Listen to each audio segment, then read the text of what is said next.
Equal to a plus N minus one into d. अच्छा है T n dash अगर हम लोग लेते हैं तो ये होता है हमारे पास L minus N minus one into D. ये क्या होगा, शुरू से अगर पांचवा निकालना हो, चाहे लास्ट से पांचवा निकालना हो, तो शुरू से पांचवा निकालना हो तो टी एन वाला यूज करेंगे, लास्ट से पांचवा निकालना हो तो टी एन डैश यूज करेंगे हम लोग। मतलब क्या है हमारे पास यहाँ पे हो गया टी एन हो गया हमारे पास एन ए टर्म, हाँ ए हो गया फर्स्ट टर्म, डी जो हुआ डी हो गया कॉमन डिफरेंस,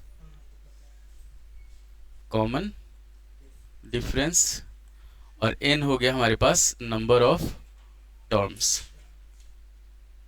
ठीक, तो इसमें क्या होता है कि जैसे मान लो एक एग्जांपल लेके चलते हैं कि तुमको दे दिया, हम लोग ऑड नंबर ही ले लेते हैं, ठीक ना। ऑड नंबर कहाँ से स्टार्ट होता है, 1 3 5 7 9, इस तरह से कंटिन्यू कर दिया, बोल दिया फाइंड 11 टर्म। तो 11वां टर्म निकालो। हमारे पास कितना टर्म है, 1 2 3 4 5। हम लोग का एक तरीका क्या है कि हम लोग लगातार लिखते जाए, 11वें नंबर पे जो आए वो निकल जाए, तो नहीं, उससे आसान ई वाला है। तो 9 के बाद क्या होगा, 11 होगा, फिर 13 होगा, फिर हो जाएगा 15, फिर हो जाएगा 17, फिर हो जाएगा तुम्हारा 19, और फिर हो जाएगा 21। काउंट करते हैं, 1 2 3 4 5 6 7 8 9 10 11। 11 नंबर पे क्या आया, 21 आया। तो ये आ गया हमारा आंसर। अब अगर फॉर्मूला पे चलते हैं, मान लो हमारे पास दिया हुआ है 1 3 5 7 और 9, ये दे दिया। तो यहाँ पे हमारे पास फर्स्ट टर्म क्या हो गया, 1 हो गया। डी कितना हुआ, 3 माइनस 1 2 हो गया। डी हमेशा क्या होगा, डिफरेंस ऑफ 2 कंसेक्यूटिव टर्म्स हो जाएगा, ठीक ना।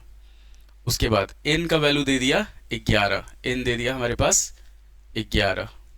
तो अगर हम लोग T11 लेते हैं, टी एन हमारे पास क्या है, A plus N minus one into D है। तो T11 लेते हैं तो A plus 11 minus one into D हो जाएगा। तो ए प्लस 10D हुआ।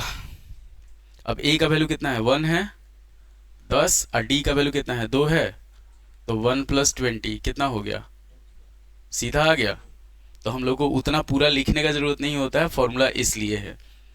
अब अगर तुमको बोल दे कि लास्ट से चौथा टर्म निकालना है, ठीक, कि अगर हम लोग लेके चलते हैं 4 टर्म फ्रॉम एंड, दे दिया तुम्हारे पास 4th टर्म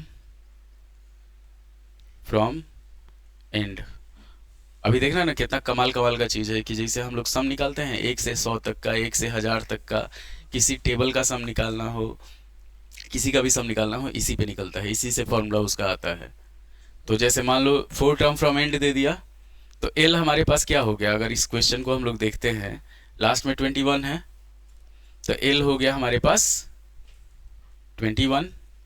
डी कितना है, डी 2 है, और एन डैश कितना है, एन डैश है हमारे पास 4, ठीक। तो टी एन डैश जो होता है वो होता है l minus N minus one into d. L कितना हुआ 21, माइनस एन कितना है 4 दिया हुआ है, तो 4 में से 1 हटाएंगे कितना बचेगा, 3 बचेगा, 3 गुने, और डी कितना है 2 है, तो 21 माइनस 6 कितना हो जाएगा, 15 हो जाएगा। इधर से काउंट करो, 1 2 3 4, चौथा टर्म भी क्या है 15 है, तो सीधा हमारे पास आंसर आ गया इसका। तो यही चीज़ होता है, एपी जो होता है हमारे पास, एपी हम लोग यूज करते हैं। 2 फॉर्मूला तुमको ध्यान रखना है फर्स्ट एक्सरसाइज के लिए। तो फर्स्ट एक्सरसाइज के लिए हमारे पास हो जाएगा, एक हो जाएगा t n is equal to a plus N minus one into d. T n dash जो होगा वो हो जाएगा l minus N minus one into d. अब ई जैसे ही फॉर्मूला देख लिए तो ई समझोगे कि ये एकदम आसान है, कोई